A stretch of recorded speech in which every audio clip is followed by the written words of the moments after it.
Smashers. They friggin' suck.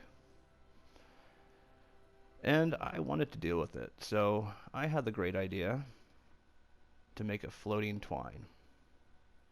And in doing that, I learned a lot about endurance, a lot about the husk's pathing, and a lot about what you really need to do a damaged endurance base. My name is Alchemist Lion, and today I'm going to teach you those things.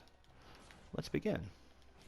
So the first thing I've discovered in doing a floating base is that ceilings are really all you need to damage them. To damage the husks to the point where they can't make it to the amp. The only problem with a floating base is that I had no floors, so I had no points to slow them down. So husks were getting through because the traps would reload before, or wouldn't reload I should say, before they walked past them. And that was the big part. So in the later waves in my floating design, I would have to shoot a few. But in doing that, as I said, I learned a lot about what traps were needed, because we have a lot of traps, just like we have a lot of heroes and we have a lot of weapons. And just like the heroes and weapons, there's good traps and bad traps. There's some traps that do 80% of the work, and there's other traps that are basically just for show. I found that there are 6 traps that I need to make a fully functional endurance. Those traps are drop traps, scene electric fields, zappers, freeze traps, darts, and these anti-airs. Perks, which I will show after this. There are other traps that are more for flair. I like the speaker traps, the dynamos, as well as the launchers. Everything else, not really necessary for doing a damage build. Even some of the ones I mentioned there that I will use, you probably don't need. The main ones are those 6. The 3 ceiling traps, the darts, these freeze, and the anti-airs. The other part to my amp design is that there's no amp design. All the amps are fully exposed, fully opened, and generally have about a tile or 2 away from the actual pathing of the tunnels. The other thing you'll notice is there's minimal walls. Smashers don't have anything to break, so eventually they just kind of wander. Sometimes despawn. And yeah, that is basically the principle of it all. So what I'm going to do is I'll show the traps, and then we'll kind of go over the basics of how this base works using the traps and all those functions. And then after that, we can kind of go through and do tours, go amp by amp and see the designs themselves. But really, this is a formula. This is a cookie cutter base. This isn't one where you're copying build for build, step by step. This is a formula that you use so that you can basically do what you want with it and make it your own. So hopefully you enjoy. Alright, so the spawn area trap is going to be the ceiling drop trap, and we're going to use the double reload, and that is really just to keep them held back with the triple durability, and that's to keep it so that it doesn't wear out. These 130 drop traps are good for damage, and in Twine I do boost it to the 144. The next trap we have is our ceiling electric field, and this is going to have a one of each type roll selection, so damage, reload, crit rating, crit damage, durability. And these basically go into the middle part, for the most part, of our builds.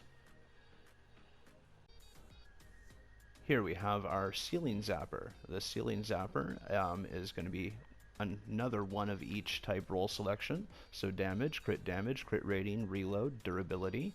And these are going to be going towards the amp, sometimes at the start, right after the drop traps, depending. Here we have our wall dart. And the wall dart is going to be another one of each type roll selection. So we're looking at damage, reload, crit rating, crit damage, and durability, and that is our primary wall trap. And here we have our first floor freeze trap. This one is at the start near where they spawn, and it's going to be the triple durability, double reload, effect duration. The double reload effect duration is the most vital key to almost every floor freeze build, and that won't change for the next one. And here we have our second floor freeze trap. This is going to be the double reload effect duration, but with the 3 impact. And that is going to be towards where your amp is. Alright, so we are using anti-air traps, and that is going to be double range, double reload durability with a heals builds attached to it. Alright, so here's the wall dynamo I'm using. I'm using double damage, reload, durability with an increased build health. Really though, you can probably do anything. When you see a floor launcher, this is the floor launcher I use. I primarily just use them for yeeting and to have some fun. The one I use is triple impact, double reload, durability, and yeah, you won't see too many of these. And lastly here you will see wall launchers. Very few of them. If I do and when I do use them, these are the ones I use. Double durability, reload, double impact, heals builds. Again, you could probably do something different for where I use it. And finally we have our sound wall. This one is the 4 durability green reload speed, and that is to make things dance when I occasionally need them to. I do try to avoid using these because it does aggro smashers from time to time, but there's certain bases that kind of just need them. Alright, here we have a made up tunneling system that showcases my base, and it's kind of like ideal form. So that is, we have 3 rows of your spawn type traps, which I use the drop traps, and they're right at the very front where the spawn would be. Generally I'd keep it a little further away from the spawn, but I was trying to find an area clear enough that would show about this, so we have it right over spawn, and that's why there's no floor traps. When we go closer, we are in the tunneling system, or the midpoint of the tunneling, and that is indicated by these 3 electrical fields. And your tunneling system is where you'll have your supports. So in this case we have 3 supports. We have one right here, one over here, and then one craftily hidden up here.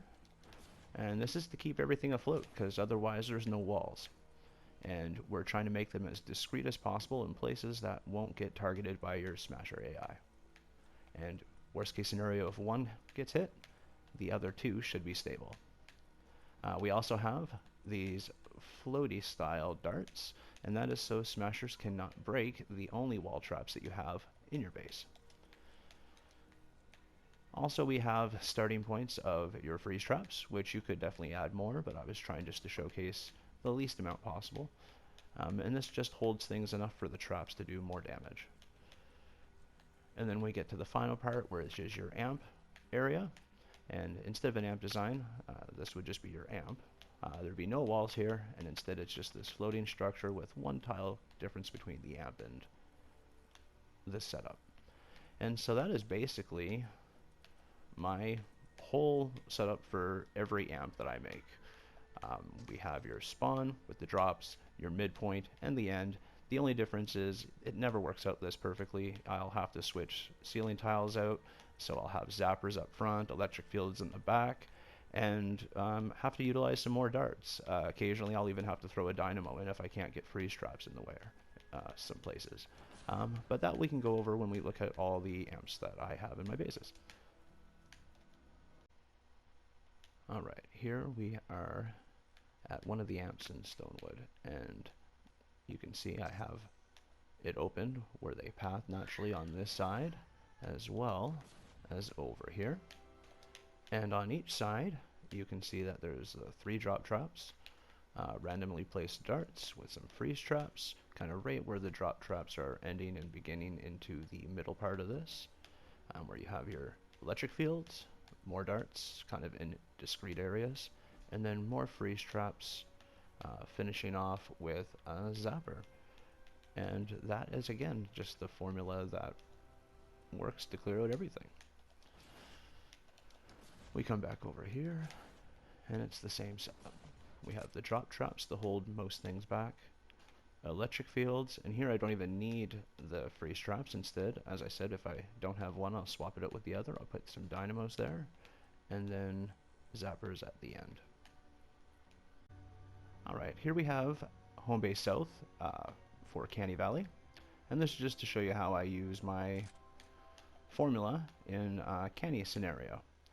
So here we have the 3 rows of tire traps over the spawn pathways, leading up here to the middle area where we have just one support wall at the current time. We use a speaker here just to kind of try to dance anything that conglomerates here, especially propaners. So this freeze trap can try to save as well, kind of protect these ones up here. And we have our 3 rows of electrical fields, followed by 3 rows of zappers, and to end it off, all these freeze traps pushing them back. Alright, here we are at Bridge Amp. Bridge Amp I picked just because it showcases this strategy pretty much the best out of all the twine amps. You have your 3 rows of drop traps. There are 2 rows where there's less traffic, but 3 rows of drop traps kind of where they all want to path.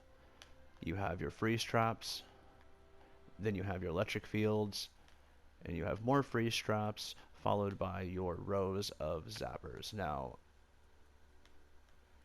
there's darts floating where no smashers can hit, and we're braced by very few walls. We have a few here, and then there are a few kind of over there as well.